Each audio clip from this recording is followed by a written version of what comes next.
5 points étaient inscrits à l'ordre du jour, à savoir 1. Communication du président de la République, chef de l'État. 2. Points d'information. 3. Approbation d'un relevé des décisions du Conseil de ministres. 4. Examen et adoption des dossiers. 5. Enfin, examen et adoption de textes. La communication du président de la République a porté sur 2 points principaux, à savoir 1. De la voirie urbaine et de l'assainissement de la ville de Kinshasa. Le président de la République a commencé par rappeler que lors de la 29e réunion du Conseil de ministres, tenue le 24 janvier 2025, il avait fait état de sa visite d'inspection de travaux d'assainissement et des voiries réalisées autour du grand marché dans le cadre de la modernisation de la ville et de l'amélioration des conditions de vie de ses habitants.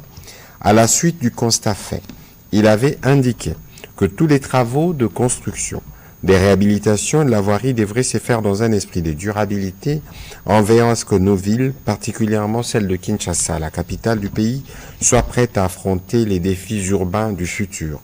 À l'occasion, le ministre d'État, ministre des Infrastructures et Travaux publics, le ministre des Finances ainsi que le gouverneur de la ville de Kinshasa ont été engagés à s'appliquer activement dans la finalisation dans les délais et le suivi permanent de tous les travaux dans une collaboration étroite afin de garantir le bon déroulement des projets d'infrastructure tout en assurant une gestion rigoureuse des ressources y allouées. En dépit des efforts déployés, les défis à relever pour la ville de Kinshasa sont énormes. Face à la dégradation de sa voirie et de son système d'assainissement, cette situation entrave gravement la circulation des habitants et impacte leur qualité de vie. Pour parer à cette situation de dégradation, il est impératif que le gouvernement central et le gouvernement provincial de Kinshasa agissent rapidement en prenant des mesures afin de permettre à la population quinoise de vivre dans un environnement sain et accessible. Ainsi, le président de la République a invité Madame la Première ministre à mettre en place une commission ad hoc qui devrait être composée des membres de son cabinet, des différents ministres concernés ainsi que du gouverneur de la ville de Kinshasa afin d'évaluer de manière exhaustive l'état de la voirie et de l'assainissement. Il apparaît nécessaire qu'un mécanisme d'évaluation périodique soit mis en place afin de s'assurer de l'effectivité des travaux. L'objectif de cette commission sera de formuler des recommandations concrètes et de proposer des mesures d'urgence pour remédier à cette situation déplorable. Le président de la République a insisté pour que les mesures à prendre comprennent des solutions durables qui permettront non seulement de restaurer les infrastructures existantes, mais aussi de prévenir de futures dégradations. Le deuxième point de la communication du président de la République a porté sur l'affectation de nouveaux magistrats.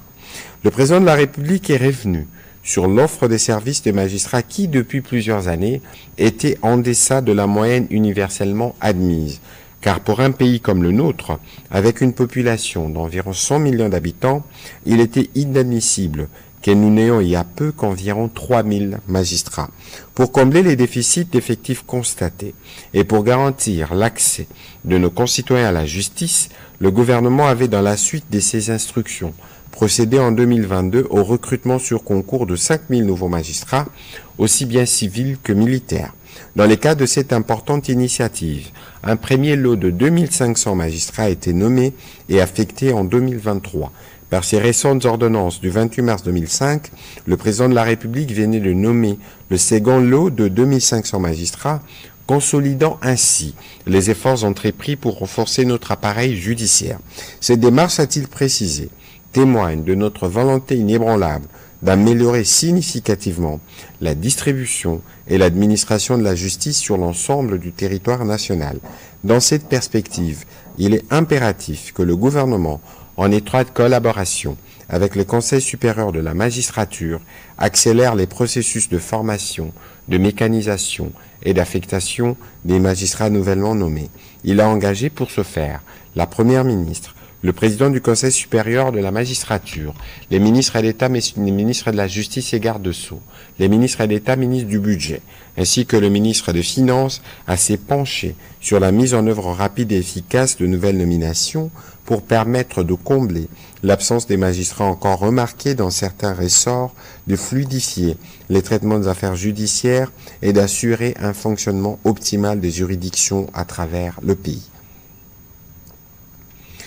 Dans la suite de la communication du président de la République, la première ministre chef du gouvernement est revenue sur la nécessité de sécuriser les substances minérales stratégiques au regard du contexte sécuritaire actuel. C'est dans ces cadres notamment que les 3 T désignant le tungstène, tantal et étain ont fait l'objet de la réunion qu'elle a présidée avec les experts de la primature, du ministère de Mines, du cadastre minier, du service d'assistance et d'encadrement de mines artisanales et de petite échelle, SAE-MAPE, ainsi que de l'entreprise générale du cobalt, en vue d'élaborer un projet stratégique pilote pour l'encadrement de l'approvisionnement durable des minerais de 3 T, en particulier les coltans, dans les zones pilotes de Manono et de Malembankoulou. L'autre point abordé par la première ministre chef du gouvernement concernait la nécessité de développer de projets le long du corridor de Lobito. Le gouvernement italien a lancé à ses propos une nouvelle approche de partenariat avec le continent africain qui incarne le changement conceptuel vers de partenariats mutuellement avantageux tel qu'inscrit dans le plan Mattei qui privilégie l'identification conjointe de priorités avec les partenaires africains. Les questions relatives aux infrastructures de connectivité, notamment les cas du corridor des Lobito, ont été abordées. À ces sujets, plusieurs pays africains disposent déjà des projets intégrateurs. Ainsi, la première ministre a demandé au vice-premier ministre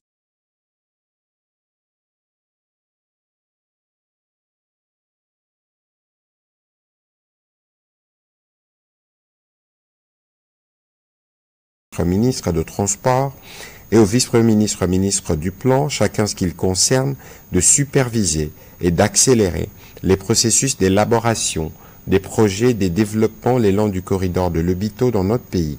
Ils seront accompagnés par le ministre d'État, ministre de l'Agriculture, celui de l'Industrie et PME, du Commerce extérieur, des postes de télécommunications et numériques, de ressources hydrauliques et électricité, ainsi que le ministre délégué près le ministre de l'Urbanisation chargé de la politique de ville, chacun suivant son domaine de compétences.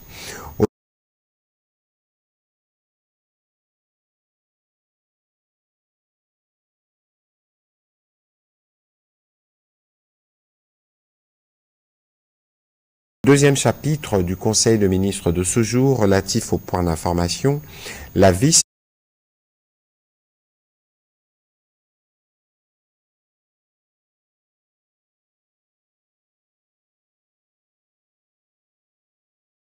ministre de l'Intérieur a passé en revue l'État et l'administration du territoire.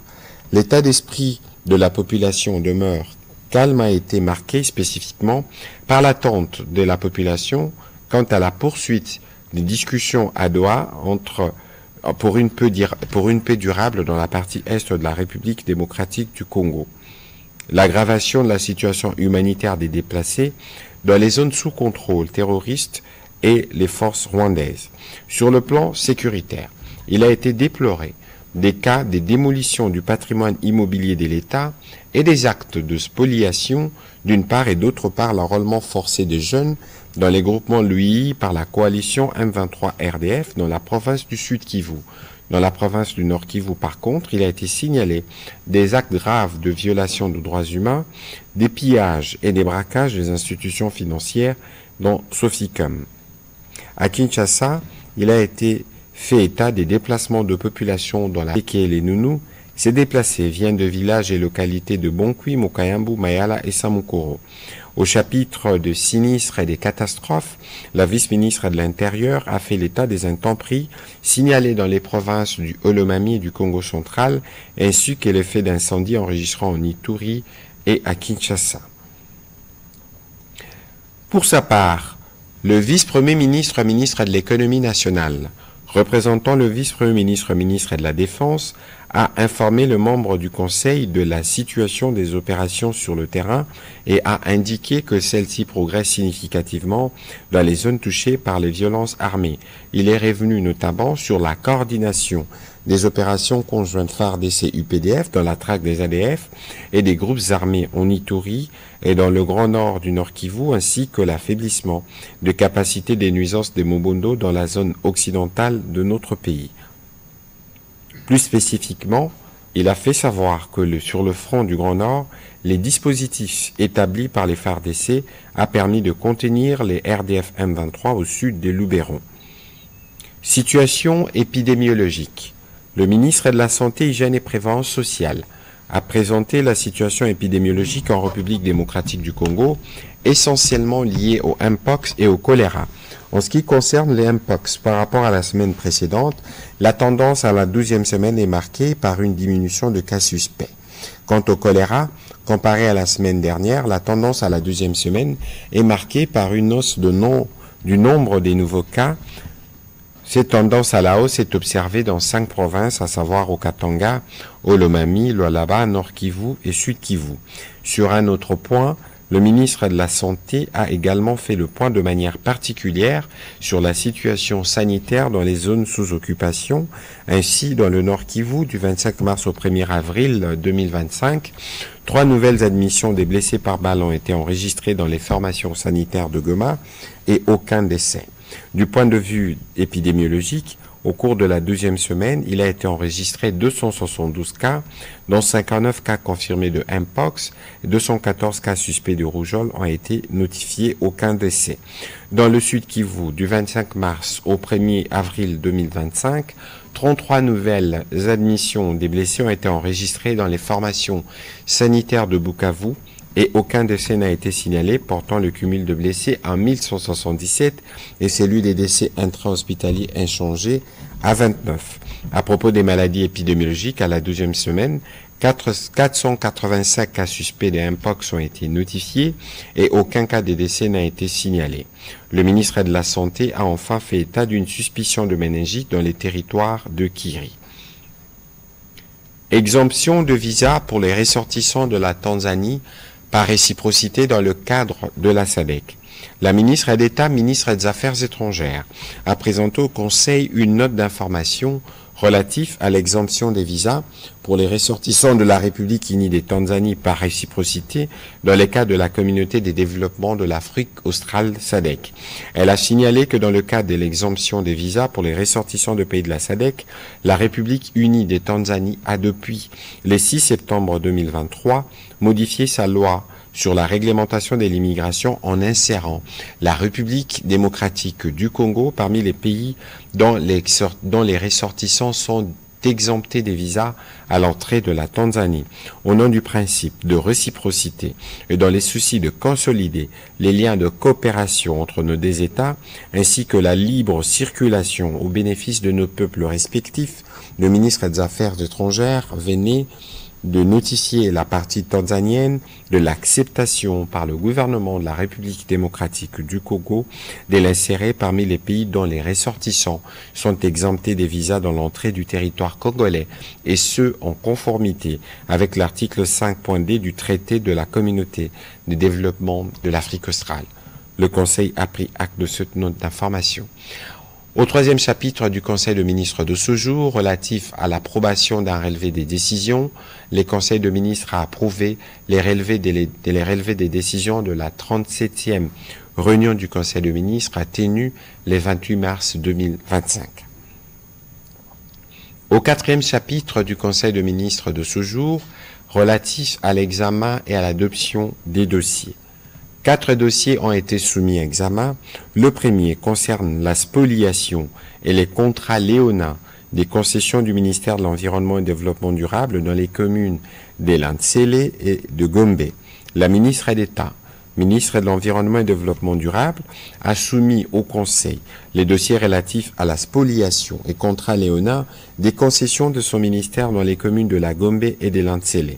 Il s'agit particulièrement de la réserve naturelle intégrale dénommée Parc Président Mobutu dans la commune d'Elantsele, la pépinière des Kimpoko la station météo dans la commune de Ngaliema, la pépinière de Bandalungwa, la concession du ministère de l'Environnement et du Développement durable sur le boulevard du Palais de la Nation dans la commune de La Gombe.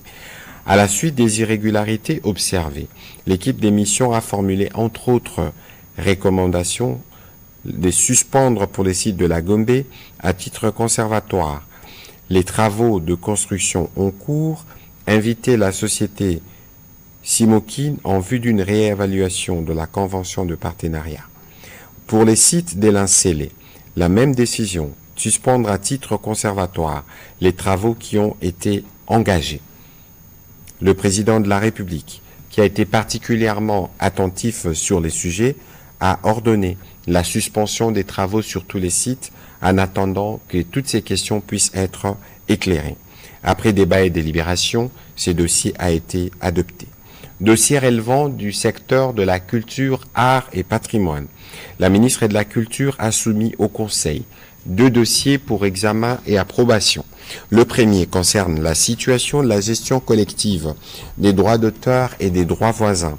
À ces sujets, elle a rappelé que cette question est caractérisée par une crise interminable depuis des décennies, poussant certains artistes découragés à conférer la collecte et la gestion de leurs droits aux sociétés étrangères, ce qui prive le pays d'importants revenus de taxes et menace notre patrimoine culturel. Dans la recherche d'une solution durable, une commission spéciale instituée en décembre 2024 a étalé ses activités sur cette séance de concertation avec toutes les parties prenantes au conflit, identifié le problème et a formulé 8 principales recommandations, parmi lesquelles la récupération du monopole accordé aux structures privées, en parenthèse coopératives, et l'attribution à une structure étatique à créer, en l'occurrence une structure étatique à créer, à l'instar de plusieurs pays africains et à diriger par des personnes désignées en fonction d'un critérium prenant compte de la bonne gouvernance, l'éthique, l'expertise en la matière, l'expérience dans la gestion. L'accompagnement de la structure publique à créer, à obtenir l'accompagnement de la Confédération internationale des sociétés d'auteurs et compositeurs et de l'Organisation mondiale de la propriété intellectuelle en vue de relancer la coopération avec ces organisations internationales. La ministre de la Culture a sollicité l'accompagnement du gouvernement afin de garantir la protection des droits des citoyens, y compris les créateurs d'œuvres de l'esprit et leurs ayants droit. Le deuxième dossier présenté par la ministre de la Culture concernait l'activation de la redevance pour copie privée, prévue dans l'article 68 de l'ordonnance loi numéro 86/033 du 5 avril 1986 portant protection des droits d'auteur et droits voisins en République démocratique du Congo en faveur de créateurs d'œuvres de l'esprit et de la promotion de la culture. La redevance pour copie privée n'a jusqu'à ce jour été activée. Du point de vue de la rémunération des créateurs, la redevance compense les préjudices subis par eux du fait du manque à gagner résultant de l'utilisation massive et gratuite de leurs œuvres. La ministre de la Culture, des Arts et du Patrimoine est revenue successivement sur la notion de la rémunération pour copie privée, ses avantages et sa contribution à l'économie nationale, ainsi que les mécanismes de son recouvrement. Elle apprécie, avec celui des finances, d'entamer le travail technique d'experts sur la mise en œuvre de cette activation devant aboutir à la signature d'un arrêté interministériel au moment opportun. Après débat et délibération, ces 2 dossiers ont aussi été adoptés. Premier festival mondial de l'ONU Tourisme à Kinshasa. Bouclant ce chapitre de dossiers, le ministre du Tourisme a pour sa part soumis à l'examen et à l'adoption du Conseil les dossiers liés au premier festival mondial de l'ONU Tourisme sur la musique et le tourisme qui se tiendra à Kinshasa du 16 au 18 juillet 2025. La programmation de ces festivals fait suite à l'initiative de notre pays en Putankana, en République dominicaine, au cours de la tenue du 3 au 5 octobre 2024 du premier sommet de commission de l'ONU Tourisme pour l'Afrique et les Amériques. L'initiative de notre pays de créer un tel festival souligne l'importance de la diversité culturelle comme levier de développement touristique et économique. En effet, quand musique, Rime avec tourisme aux expériences culturelles distinctives et mémorables qui proposent, le tourisme musical devient une nouvelle tendance mondiale. De nombreux spectacles seront organisés pour mettre en exergue l'originalité de chaque destination touristique. Dans cette perspective, ces premiers festivals représentent une belle opportunité non seulement pour mettre en lumière le lien profond entre la musique et le tourisme, mais surtout de mettre en exergue tout en la valorisant la rumba congolaise devenue élément emblématique du patrimoine culturel immatériel de l'UNESCO depuis décembre 2021. Il promet donc d'être un lieu par excellence de rencontre des peuples et de leurs cultures si diversifiées venues du monde entier. Après débat et délibération, le Conseil a aussi adopté ces dossiers. Au dernier chapitre du Conseil de ministres de ce jour, relatif à l'examen et à l'adoption de textes. 3 textes. Le premier, projet des décrets relevant du secteur de transport. Le vice-premier ministre, ministre de Transport, a soumis au Conseil pour examen et délibération le projet de décret portant fonctionnement d'un système d'échange de renseignements préalables concernant les voyageurs et des données des dossiers passagers en République démocratique du Congo. En effet, dans le cadre de la lutte contre les terrorismes, le Conseil de sécurité des Nations Unies a adopté en 2017 la résolution 2396 qui, en son paragraphe 12, demande aux États de mettre en place les moyens de collecter, de traiter et d'analyser les données des dossiers de passagers et de veiller à ce que ces données soient communiquées à toutes les autorités nationales compétentes aux fins de prévenir, de détecter et d'instruire les infractions terroristes et les voyages de terroristes. Ces systèmes étant devenus des normes, ils sont obligatoires et s'imposent à tous les États membres de l'OACI dans la République démocratique du Congo. Le système de renseignement préalable concernant les voyageurs est un système de communication électronique permettant de recueillir et de transmettre aux organismes de contrôle frontaliers avant le départ ou l'arrivée du vol les éléments des données exigés collectés lors de l'enregistrement et de les mettre à la disposition des agents de première ligne à l'aéroport d'entrée. Ce système permet entre autres de fournir les informations sur l'identité des voyageurs, aider à identifier les personnes déjà connues comme celles d'une liste de surveillance de personnes recherchées, contribuer à améliorer le contrôle des frontières et à lutter plus efficacement contre l'immigration clandestine, réduire la charge de travail des agents de la gestion de frontières grâce à l'utilisation de nouvelles technologies.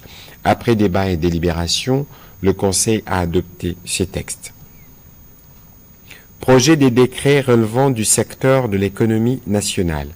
Le vice-premier ministre, ministre de l'économie nationale, a soumis au Conseil pour examen et délibération le projet des décrets modifiant et complétant les décrets numéro 8/10 du 7 mai 2008 portant création, organisation et fonctionnement du Fonds des régulations économiques. Il s'agit d'une réponse à la nécessité de renforcer les mécanismes de stabilisation de prix et de garantir l'approvisionnement régulier du pays en produits de base. En effet, le Fonds des régulations économiques a pour mission d'assister les gouvernements dans sa politique d'approvisionnement régulier du pays en produits de base et des stabilisations de prix en visant spécifiquement la réduction de la dépendance du pays vis-à-vis des importations de dits produits et l'atteinte de l'autosuffisance alimentaire. Après débat et délibération, ce texte a été adopté. Dernier texte soumis à discussion, projet des décrets relevant du secteur de mines. Le ministre de Mines a soumis au Conseil pour examen et délibération le projet des décrets fixant les modalités de la création et de la gestion des zones de recherche géologique. En effet, dans le cadre de travaux d'assainissement du fichier cadastral entrepris en vue d'assurer la conformité à la législation minière en vigueur, il a été procédé au retrait d'un certain nombre de droits miniers et des carrières. Suivant les dispositions de l'article 290, alinéa 2 et 3 du Code minier, c'est les règlements miniers qui fixent les modalités de la création et de la gestion des zones réservées à la recherche géologique. Il s'avère qu'aucune disposition du règlement minier n'a précisé les modalités de création et de gestion des dites zones. Cette carence paralyse fortement les activités du cadastre minier qui est tenu en vertu de l'article 563 alinéas 5 et 6 du règlement minier, de reporter ces zones sur la carte des retombées minières sous le nom de zone des recherches géologiques ZRG et de préciser un numéro cadastral ainsi que le nombre des cahiers y afférents. Il s'ensuit que l'absence de règles des créations et des gestions des ZRG ne permet pas non seulement au CAMI d'accomplir pleinement ses missions, des gestionnaires du domaine minier ainsi que des titres miniers de carrière, mais aussi au Service géologique national du Congo de réaliser ses activités d'investigation et d'études. Cela appelle que cette insuffisance soit rencontrée par un décret qui précise et réglemente ces secteurs de mines. Après débat et délibération, les conseils a approuvé ces projets de décret. Commencé à 16h12, la réunion du Conseil de ministres a pris fin à 18h44. Je vous remercie.